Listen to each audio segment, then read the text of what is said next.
Eh bien, épisode 22, analyse de la pratique 2. Parce qu'après avoir donné quelques généralités sur l'analyse de la pratique, après avoir analysé un des épisodes, le seul épisode en fait, de l'œuvre de Lacan où il nous parle un peu de sa pratique, eh bien, je vais analyser ma pratique.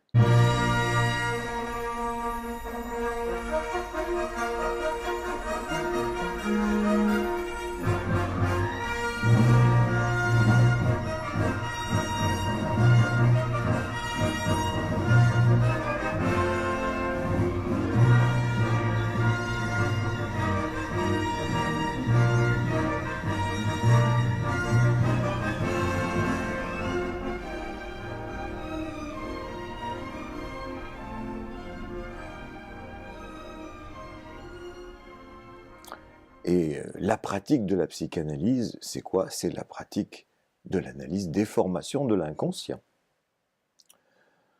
Donc un rêve, ça pourrait être un lapsus, un acte manqué, mais le rêve est beaucoup plus riche. Et j'ai beaucoup plus de rêves que d'actes manqués ou de lapsus. Donc le rêve sur lequel je vais démarrer est le suivant. Je suis dans ma famille, et spécialement avec mon petit-fils Gaëtan, qui a 10 ans. Et Gaëtan me demande plus que je ne puis lui donner. Ça m'embête bien, mais c'est comme ça. Et à un moment même, il se plaint parce que je dois le laisser pour aller travailler. Effectivement, je viens d'entendre un coup de sonnette et j'ai un analysant dans la salle d'attente. En même temps, je me rends compte que c'est pas chez moi, c'est pas le chez moi de maintenant. C'est une grande maison avec un très grand couloir. Bon. Alors je dis à Gaëtan, c'est le compromis que je trouve, je lui dis, ben écoute, je vais t'amener dans mon bureau, tu vas rester dans un coin bien tranquille pendant que je recevrai le monsieur. Ah, comme ça, il sera en même temps avec moi et en même temps je pourrai travailler. Bon, drôle de dispositif, mais c'est un rêve. Et puis, en même temps, j'entends un deuxième coup de sonnette. Waouh, pression du travail. J'ai donc 2 analysants dans la salle d'attente. Il y en a un qui va donc devoir attendre tout le temps de la séance de l'autre. Et à ce moment-là, je vois arriver mon père. Je cherche très vite à fermer la porte au verrou. Un verrou, un truc comme tourne comme ça, et il y a un peigne qui rentre dans une ouverture prévue à cet effet. Et je me rends très vite compte qu'il y a peut-être 2 mm du peigne qui arrive à rentrer dans l'alvéole prévu à cet effet. Et donc mon père aura juste à pousser la porte un peu fort et ça va faire péter le verrou, il va pouvoir rentrer. Et je vois que mon père est en colère, mais moi je le suis encore plus. Parce que, comment? Mais tu oses me déranger dans mon boulot? C'est pas possible. Je déverse une haine, un mépris absolument phénoménal à l'égard de, je me rends compte, non seulement mon père, mais mes 2 parents. C'est vraiment quelque chose qui me monte des tripes. C'est quelque chose d'une violence inouïe. Et mon père, à un moment, me dit « mais personne n'a jamais exhalé un tel mépris à mon égard. » Et moi, je continue et j'essaie de dire « mais putain, mais merde !» Et je cherche des mots qui seraient encore des plus gros mots. J'en trouve pas. Et j'essaie de mettre toute la haine possible dans ces mots-là. Et une censure, je le sens, s'exerce à ce moment-là. Et en fait, ces gros mots ne sortent qu'avec un tout petit filet de voix. Et donc à ce moment-là, je m'éloigne. Je vais faire une petite boucle en marchant dans la campagne. Je dis une petite boucle parce que je sais qu'il va falloir revenir travailler. Voilà, fin du rêve. Interprétation.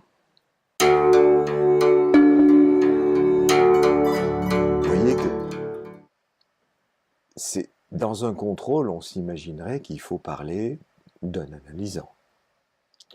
Dans un groupe de contrôle, pareil, c'est toujours ce qui se fait. Et pourtant, vous voyez, là, il est question d'analysant au sens large. Il est question de mon travail d'analyste au sens large. Et vous voyez que ma famille m'empêche de travailler. Bon, et pourtant, 21 ans d'analyse avec 3 analystes différents, 3 contrôleurs différents, des années que je continue à m'analyser après la fin de mes analyses. Mais oui, mais ça ne cesse pas. Ça ne cesse pas. J'ai le sentiment inconscient. Parce que dans le conscient, personne ne m'empêche de travailler. J'ai pas du tout ça qui m'encombre l'esprit. J'ai le sentiment d'écouter mes analysants d'une manière tout à fait libre de toutes ces contraintes. Ben heureusement qu'il y a le rêve qui vient me rappeler que oui, ben j'ai encore ces contraintes inconscientes dans la tête, qui viennent aussi bien de mes descendants, le petit-fils, que de mes ascendants, mon père et ma mère. Qu'est-ce que ça veut dire que ce truc-là? Alors, j'entends bien, certains collègues ne s'en sont déjà pas privés, me diraient tout de suite, mais il faut refaire une tranche, mon pauvre ami. Oui, seulement, comme d'habitude, oui, ils sont très perspicaces pour repérer ceux qui ont besoin d'une tranche, mais comme ils ne nous parlent pas du point où ils en sont, on ne peut que faire des suppositions sur leur capacité à écouter. Parce que tout le monde vous dira qu'ils terminaient, tous les analystes vous diront qu'ils ont terminé leur analyse, qu'ils ont passé la passe et qu'ils sont prêts à écouter. Évidemment, ça c'est le narcissisme minimum de toute personne qui vous déclare tout simplement qu'elle est compétente. Et c'est normal, tout le monde fait comme ça. C'est comme si je ressens que mon père et mon petit-fils m'empêchent de travailler. Pourquoi? Alors, pour mes parents, j'ai quelques idées. L'idée est la suivante, c'est que j'ai souvent dit à des amis comme ça, lorsque je parlais de ma vie, mes parents sont morts sans savoir qui j'étais et sans savoir quel était mon travail, qu'est-ce que je faisais, qu'est-ce que c'était qu'être psychanalyste. Parce qu'ils s'y sont jamais intéressés. Ils en avaient franchement rien à foutre. Je me rappelle, un jour, je devais avoir entre 40 et 45 ans, je venais de trouver un nouveau poste dans la Creuse, je m'étais installé dans une petite maison dans la campagne, pas loin de l'hôpital, et je les recevais pour la première fois dans cet endroit. J'étais très fier, j'avais enfin une maison à la campagne, et j'avais enfin un poste à plein temps dans l'administration, donc à l'abri des problèmes, soi-disant, parce qu'en fait j'avais des problèmes, je les ai déjà racontés dans d'autres vidéos. Et mes parents arrivent, je suis content de les recevoir, on prend l'apéro, et mon père me demande « Eh bien, comment ça va ?» J'ai dit « Ça va pas bien, parce que j'ai des problèmes avec mon chef de service. » J'avais déjà repéré depuis longtemps que mes parents n'écoutaient rien, et ne voulaient rien entendre de mon travail. Mais je m'étais dit « Bon, ils sont là, c'est là où je travaille, je me suis installé là parce que j'avais ce travail-là à proximité. » Je vais tenter le coup d'essayer de leur dire quelque chose. Et avant que j'aie dit un seul mot, ma mère interrompt la conversation en disant « Tu dois faire ce que te dit ton chef. » Fin de la conversation. C'était même pas la peine d'essayer de leur expliquer.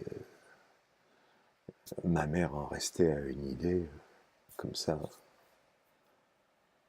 je sais pas moi, scolaire, de n'importe quel travail. Bon, c'était sans doute ce qu'elle vivait dans sa tête, compte tenu de son histoire, mais bon, moi c'était pas... Et donc, moi je suis parti faire la cuisine.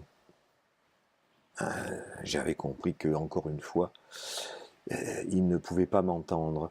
Alors j'ai un petit peu insisté au sens où, dans les jours qui ont suivi, puisqu'ils sont restés quelques jours chez moi, je les ai amenés le dimanche visiter les différents bureaux dans lesquels je travaillais, parce que je travaillais à 3 endroits différents. Bon, j'y suis allé carrément, je leur ai fait visiter mes bureaux. Parce que c'était un hôpital qui était bien équipé, les bureaux étaient assez smart, avec des fauteuils en cuir, comme celui-là. Et bon, histoire de leur montrer que leur petit, il avait quand même un peu réussi, quoi. Parce que je les avais invités à mon doctorat aussi, à la fête que j'avais faite pour mon doctorat. Ils étaient venus, puis bon, ils étaient repartis. Ok.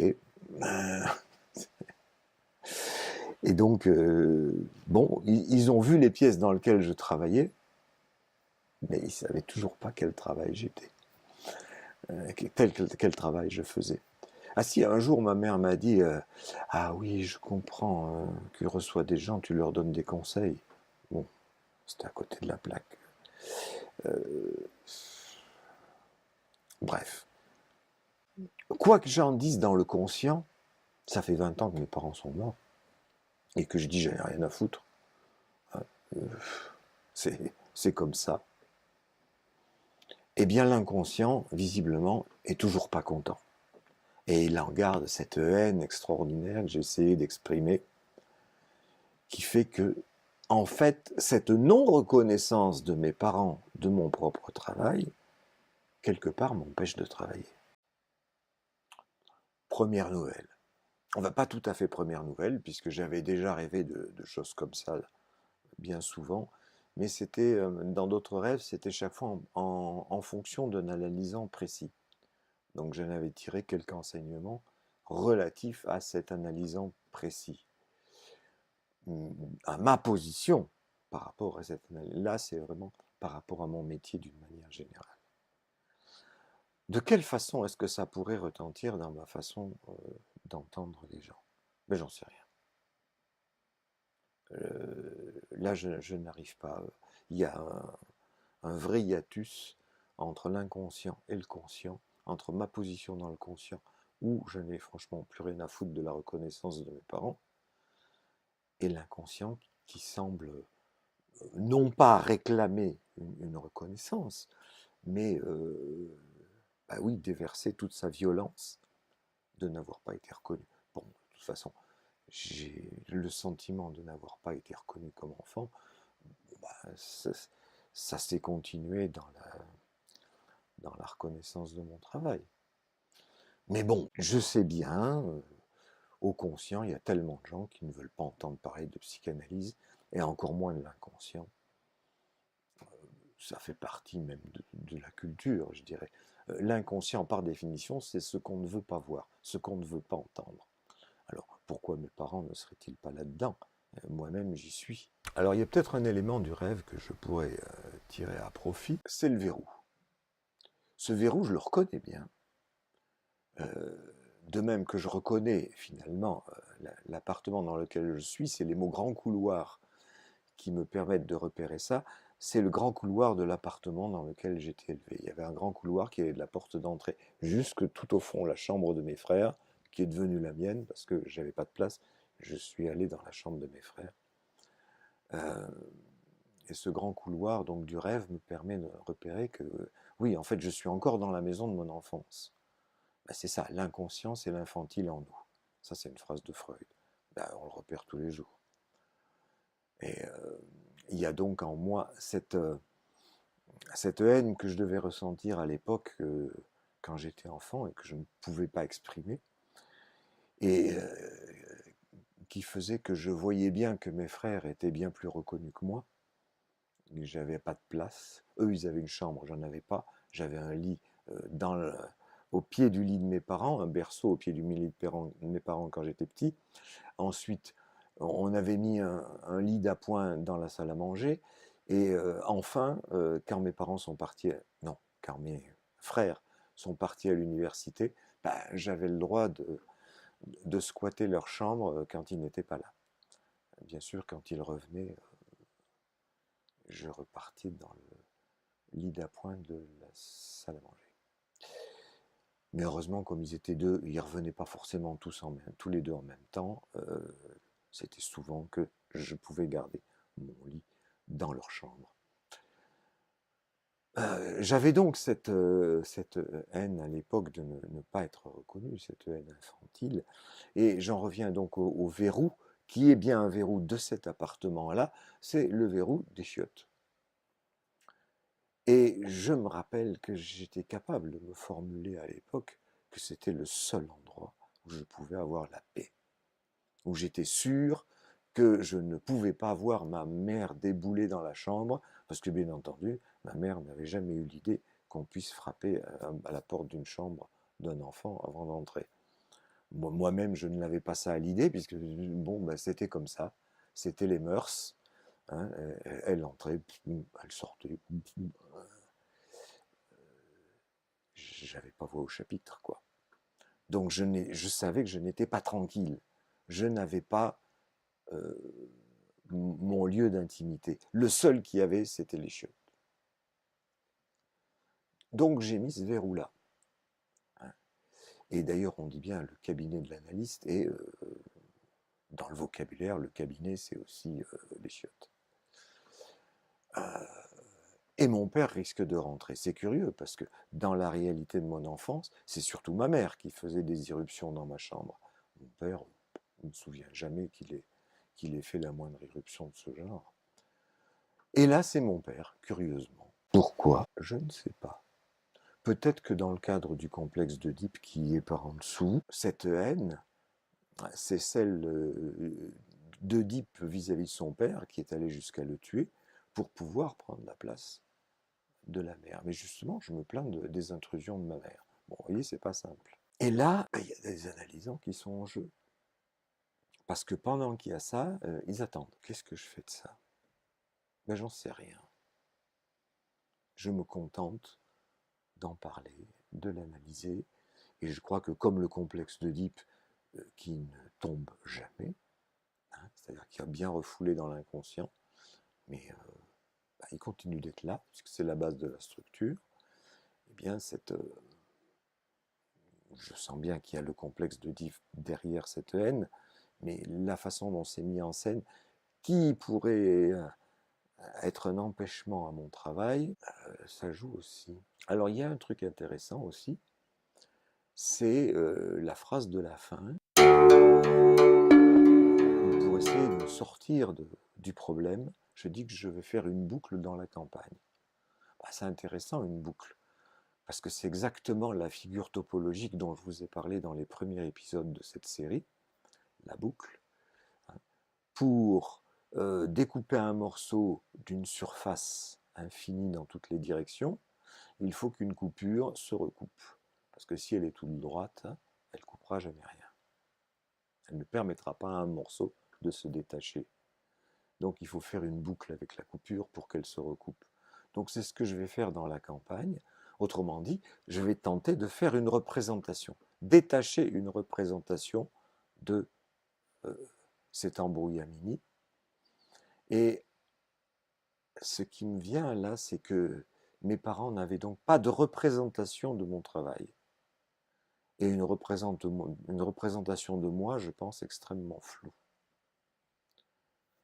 Donc ils n'avaient pas de représentation de ce que pouvait représenter un doctorat pour moi, ou mon travail d'analyste. Et donc, bien que moi j'en ai une représentation, eh bien on dirait que ça ne suffit pas à l'inconscient, il faudrait aussi que je fabrique une représentation pour mes parents. Mais là, c'est peine perdue. Ben, c'est peine perdue, mais ça marche encore. Et d'où je peux faire la boucle avec le début du rêve. Vous vous rappelez, mon petit-fils Gaëtan, dont il est dit dans le rêve qu'il me demande beaucoup plus que ce que je ne pourrais lui donner. Parce que, au contraire de mes parents, lui, il n'est pas mort, et de toute façon, lui, il ne me demande rien dans la réalité. C'est pas du tout ça. C'est moi qui imagine qu'il me demande plus que je ne peux lui apporter.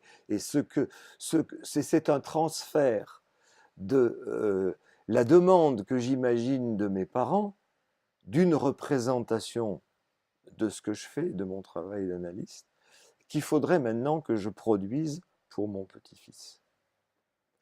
Bon, je me contente de produire des représentations à travers ces vidéos, à travers mes livres, mes articles, des représentations Pour les gens qui ont quelque intérêt pour la psychanalyse. Parce qu'il n'y a que dans ce sens-là, c'est-à-dire quand il y a une demande potentielle à l'autre bout, il n'y a que dans ce sens-là que ça peut marcher. Il n'y a que dans ce sens-là où mon désir peut rencontrer la demande de l'autre. Sinon, on ne peut pas parvenir à fabriquer une représentation sur laquelle on s'accorde. Parce qu'en fait, une représentation, c'est ça aussi. C'est pas seulement une représentation que je fabrique pour moi, c'est une représentation que je fabrique pour l'autre et avec l'autre, dans un échange en général, et où on finit par se mettre d'accord. Bon an, mal an, plus ou moins, avec des compromis. Mais enfin, on peut dire, bon, ben, la psychanalyse, c'est ça. Bon. Et vous voyez la difficulté que j'ai, ne serait-ce qu'avec mes collègues, pour me mettre d'accord quant à une représentation de ce qu'est la psychanalyse. Alors, j'ai dit que je ne comprenais pas tout dans ce rêve. Je ne comprenais pas pourquoi mes parents m'empêcheraient, ma famille d'une manière générale, m'empêcherait encore de travailler. Pour l'instant, je le prends comme un impedimentum normal. Comme dans toutes les professions, il y a quelque chose qui vous empêche de travailler. Par exemple, les professions du bâtiment, quand il y a mauvais temps, ils ne peuvent plus travailler. C'est normal, ça fait partie du truc. Un type qui travaille sur un ordinateur, quand il y a une panne de courant, il ne peut plus travailler. Ça fait partie du truc. Ou quand il y a un bug informatique, il ne peut plus travailler. Ça fait partie du truc. Bon, il n'y a pas de profession qui fonctionne sans difficulté, sans manque. Le manque, là, je constate. C'est tout ce que je peux dire pour l'instant. Il n'y a pas d'immédiateté cause-conséquence dans la psychanalyse. Beaucoup de gens pensent encore que quand on trouve la signification d'un symptôme, pouf, le symptôme va disparaître comme par miracle. Non, pas du tout. Pas du tout. Et là, je ne trouve pas la signification, ça ne veut pas dire non plus qu'il ne va rien se passer. Consciemment, je ne vais rien en faire, mais du fait d'en avoir parlé, du fait de l'avoir analysé, peut-être qu'inconsciemment, ma position va bouger. Je travaille avec l'inconscient. Donc je sais qu'il y a un manque de conscience quelque part. Je ne vais pas arriver à rendre tout conscient. C'est avec ça que je fonctionne. Alors, il y a peut-être un autre rêve qui va donner quelques éclairages supplémentaires. C'est un rêve que j'ai fait avant. Ce sont des rêves très récents pour les deux. C'est il y a quelques jours. Le rêve que j'ai fait donc antérieurement à celui que je viens de vous raconter est le suivant. Je suis devant un mur hautement décoré, riche en couleurs, avec des bas-reliefs. Et je sais que je dois le franchir pour aller mettre mes t-shirts dans la machine à laver, qui se trouve de l'autre côté. Je dis pas de problème, je saute. Alors je saute et je me plante, je retombe. Ouais. Je suis bien embêté. Mais je m'aperçois que à côté du mur, il y a une espèce de couloir qui s'ouvre et qui permet d'aller de l'autre côté. Malheureusement, ce couloir est obturé par une femme géante qui est occupée à repasser du linge sur une planche à repasser géante, enfin à sa mesure, quoi. Et je voudrais bien passer, mais elle bouche le passage. Et pourtant, elle est gentille, elle me laisse passer. Elle se bouge un peu et je peux passer. Et donc j'arrive de l'autre côté, je vois absolument pas ce qu'il y a, mais je sais que je peux mettre mes t-shirts dans la machine à laver. Interprétation. Ce mur hautement décoré avec des bas-reliefs, c'est le pied du lit de mes parents, qui avaient hérité du lit de leurs propres parents, mes grands-parents, et qui était un lit comme on le faisait à l'époque 1900, c'est-à-dire en bois plein, sculpté, tarabiscoté, baroque, quoi. Et donc, mon berceau, quand j'étais petit, était situé au pied de ce lit, donc. Ça a toujours été pour moi le mur qui me séparait de mes parents. Dans le rêve, ça devient le mur qui me sépare de la machine à laver. Pourquoi la machine à laver? Pourquoi mes t-shirts? Alors mes t-shirts, parce que comme je suis malade depuis pas mal de temps, je fais de la fièvre la nuit, et donc régulièrement la nuit je me réveille, une part pour tousser, d'autre part parce que je suis trempé. Donc je change de t-shirt régulièrement, et j'ai toute une série au pied du lit pour changer de t-shirt dans la nuit, et il y a un moment où il faut les laver, quoi. Et c'est un rapport avec le lit et un rapport avec la nuit. Et donc je pense que ce rêve est une réminiscence de l'époque où j'étais bébé et où j'entendais derrière le mur mes parents faire l'amour. C'est le bruit de la machine à laver. Vous savez, c'est un bruit régulier. Brom, brom, brom, brom, brom.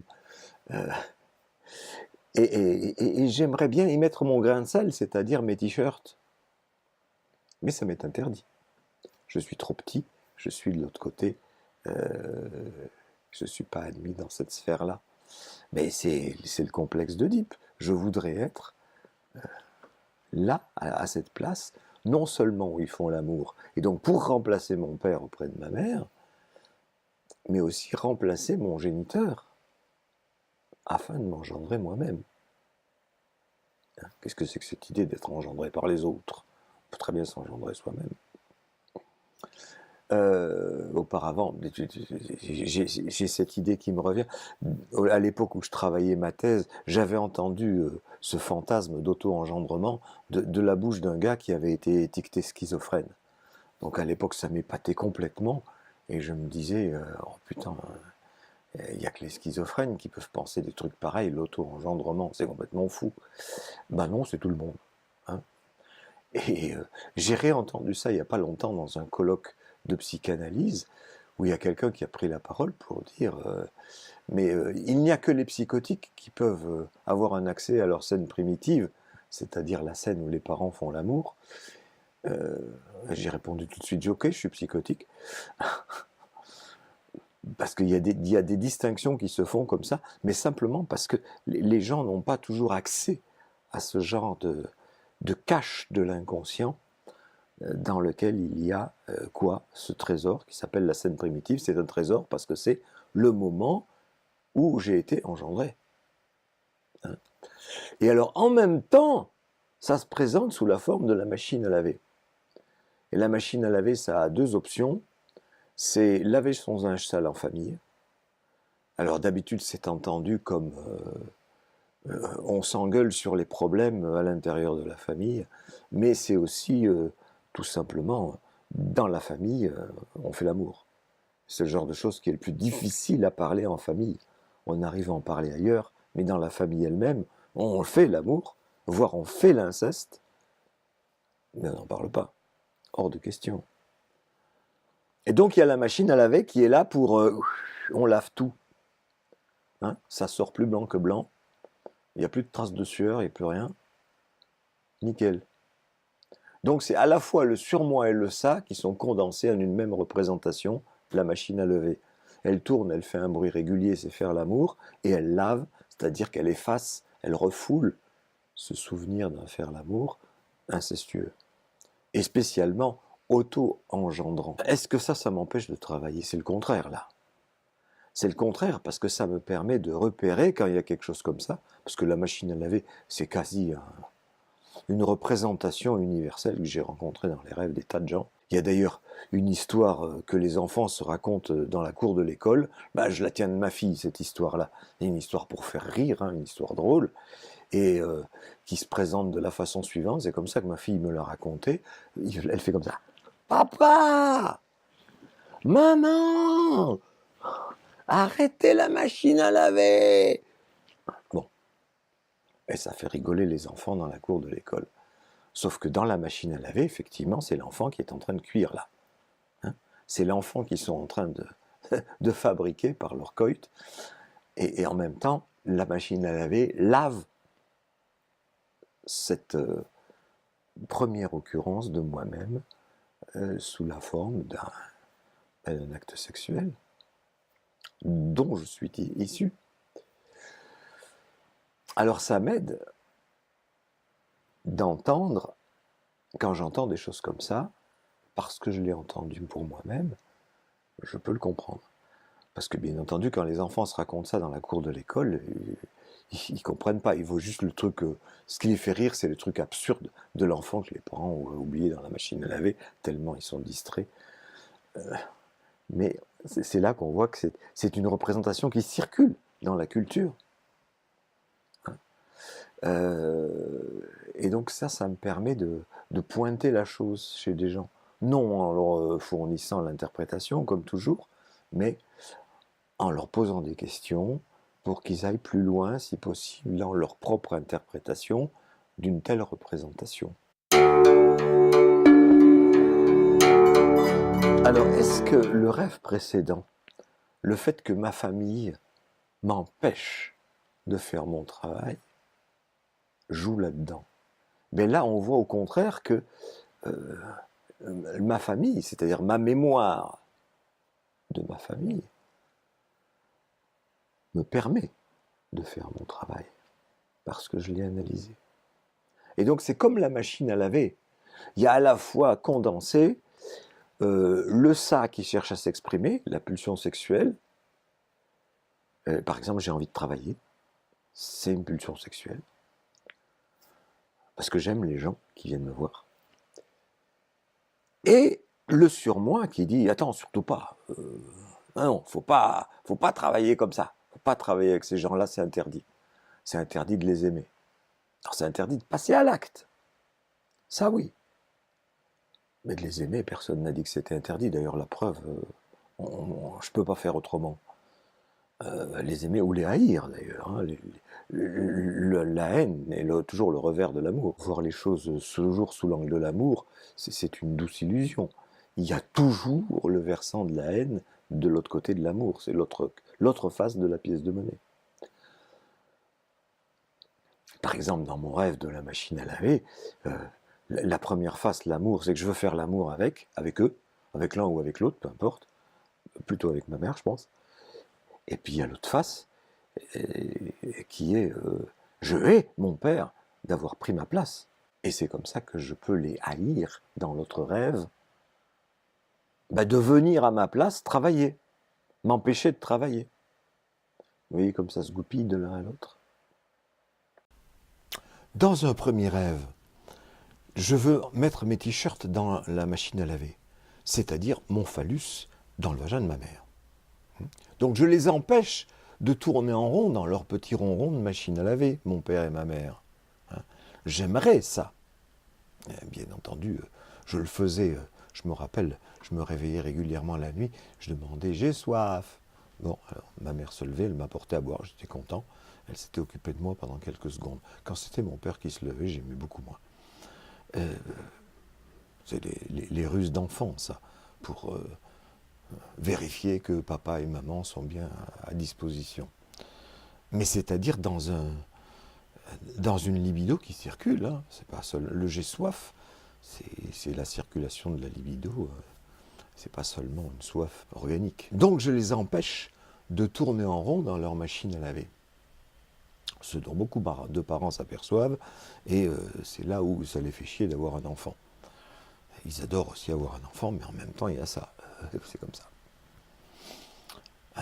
Et c'est ce que le complexe d'Oedipe traduit. Donc je les empêche de tourner en rond, et dans le rêve de une nuit ou deux plus tard, c'est mes parents qui viennent m'empêcher de tourner en rond dans ma propre machine à laver avec mes analysants. Parce que c'est là que je comprends que chaque session avec un analysant est comme un rapport sexuel, symbolique et incestueux. Évidemment, puisque c'est interdit. Donc nous venons vivre, les analysants et moi, cette scène primitive fantasmatique, puisqu'il s'agit, eux aussi, de les mettre au monde, en fin de compte. Hein, c'est de ça dont il s'agit. Donc voilà comment je conçois une analyse de la pratique. Hein, c'est pas... Je vais vous parler d'un patient schizophrène ou d'une patiente hystérique que je vois depuis 6 mois et que, blabla, c'est la 5e d'une fratide 10, ou la 2e d'une fratide 3, et blabla, et blabla, et tous les renseignements Ça me paraît totalement à côté de la plaque. Par contre, être au courant de soi-même, dans sa position de travail, dans sa position d'analyste, même si je ne sais pas consciemment comment ça va me changer dans la pratique, eh bien, en tout cas, ça me permet d'être un peu plus droit dans mes bottes comme sujet. C'est-à-dire que je sais un peu mieux où j'en suis comme sujet. Et c'est ce sujet-là qui accueille les autres sujets qui viennent parler de leurs souffrances et de leurs difficultés. Ça oui. Mais ça ne marche pas comme cause-conséquence, question-réponse, énigme-résolution. C'est dans un continuum beaucoup plus vaste. Mais c'est de le prendre en compte, le sujet soi-même. C'est ça, me semble-t-il, la révolution fondamentale que Freud a inaugurée en écrivant La Traumdeutung et la psychopathologie de la vie quotidienne. C'est-à-dire qu'au lieu de parler des autres, il a tout d'un coup parlé de lui. Et là, il a inventé la psychanalyse.